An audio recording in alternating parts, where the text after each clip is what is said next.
অল্পের জন্য রক্ষা পেল ভয়াবহ অগ্নিকাণ্ড থেকে কচুয়া উপজেলা স্বাস্থ্য কমপ্লেক্স। এবং সাথে সাথে আমরা ফায়ার সার্ভিসকে আমরা খবর দিয়েছি। সবাই বলছে আগুন লাগছে আগুন লাগছে। আমরা যতটুকু জানতে পেরেছি বেলা 12:30টার দিকে হঠাৎ হাসপাতালের নিচতলায় বৈদ্যুতিক মিটার বোর্ডের তারে ধোঁয়া উঠতে দেখে হাসপাতালের কর্তৃপক্ষ সাথে সাথে কচুয়া ফায়ার সার্ভিস কর্মীদেরকে খবর দিলে তারা দ্রুত ঘটনাস্থলে ছুটে এসে আগুন নিয়ন্ত্রণে আনে। অল্পের জন্য রক্ষা পেল এই ভয়াবহ অগ্নিকাণ্ড থেকে কচুয়া উপজেলা স্বাস্থ্য কমপ্লেক্স।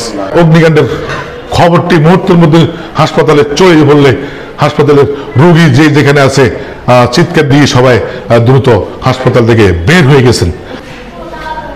ধোঁয়ায় হাসপাতালের দ্বিতীয় তলার সিঁড়ির নিচে অংশ কালো হয়ে গেছে ওয়াল। আমি এম এ কাশেম, সিনিয়র বিদ্যুৎবিদ, ছাত্রপল্লী বিদ্যুৎ সমিতি, কচুয়া জোনাল অফিস। যেহেতু বর্তমানে গরমের তাপমাত্রা অনেক বেশি হিট চলতেছে, সেই হিসাবে ফ্যান এবং এসি বিদ্যুতের লাইনটাও অতিরিক্ত লোড চলতেছে। যেহেতু এখানে দীর্ঘদিন যাবৎ হয়তো বক্সের ভিতরে যে সমস্ত তার, স্ক্রু, সার্কিট ব্রেকার আছে এগুলি দেখা হয় নাই। ওই মাঝে মাঝে অবশ্যই বিদ্যুতের যে কোনো যন্ত্রাংশ স্ক্রু টাইট দিতে হয়, মাঝে মাঝে 3 মাস 6 মাস অন্তর অন্তর বড় বড় main switch, DB box, circuit বক্সগুলি এগুলি চেক দিতে হয় নিরাপত্তার সাথে। তো এগুলি হয়তো ওইখানে মিসিং হয়েছে, যার জন্য পর্যায়ক্রমে লুজ হইতে হইতে শর্ট সার্কিটের তৈরি হয়েছে। আমার মাঝে আসছিলাম আগুন এই কারেন্টের আগুন লাগছে, আমরা দৌড় মাথাতে আসছিলাম, ধুমার মতন উঠতে আছে। আমরা সবাই বের হয়ে গেছি। হ্যাঁ, সবাই বের হয়ে গেছে, যার ধরুন তাড়াতাড়ি লাইমে গেছি কি আমরা দেখে গেছি এই গোল চত্বরের কি দেখছেন আমরা দেখছি খালি ধুয়া, কালি ধুয়া, কালো ধুয়া।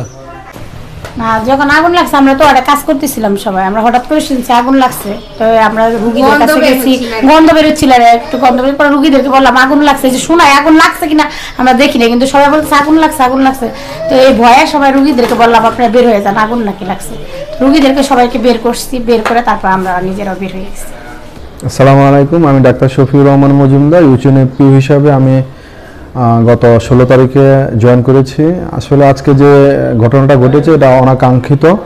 আসলে অতিরিক্ত তাপপ্রবাহের কারণে বেসিক্যালি যে আরও যেহেতু আমাদের অনেক ইলেকট্রনিক্সের অনেক জিনিসপত্র, এসি, ফ্যান চলতেছে, যার কারণে এটা একটা ওভারলোড হয়েছে মনে হচ্ছে। যদিও এই বিষয়টা আসলে ইন্সপেকশনের বিষয় আছে, সেক্ষেত্রে পল্লী বিদ্যুৎ ওনাদের টেকনিক্যাল লোকরা আসতেছে, ওনারা এসে দেখে আমাদেরকে আসলে ফাইনালি বলতে পারবে কি কারণে এটা হয়েছে। তারপরে বড় কোনো ক্ষতি হয় নাই, এটা জাস্ট কিছু তার পুড়েছে, এই কারণে কিছু ধোঁয়া তৈরি হয়েছে, যার কারণে মানুষ হয়তো খুব বেশি ভয় পেয়েছিল। এবং সাথে সাথে আমরা ফায়ার সার্ভিসকে আমরা খবর দিয়েছি, পল্লী বিদ্যুৎকে খবর দিয়েছি, ওরা তড়িৎ গতিতে এসে সেটা নিয়ন্ত্রণে নিয়ে আসছে।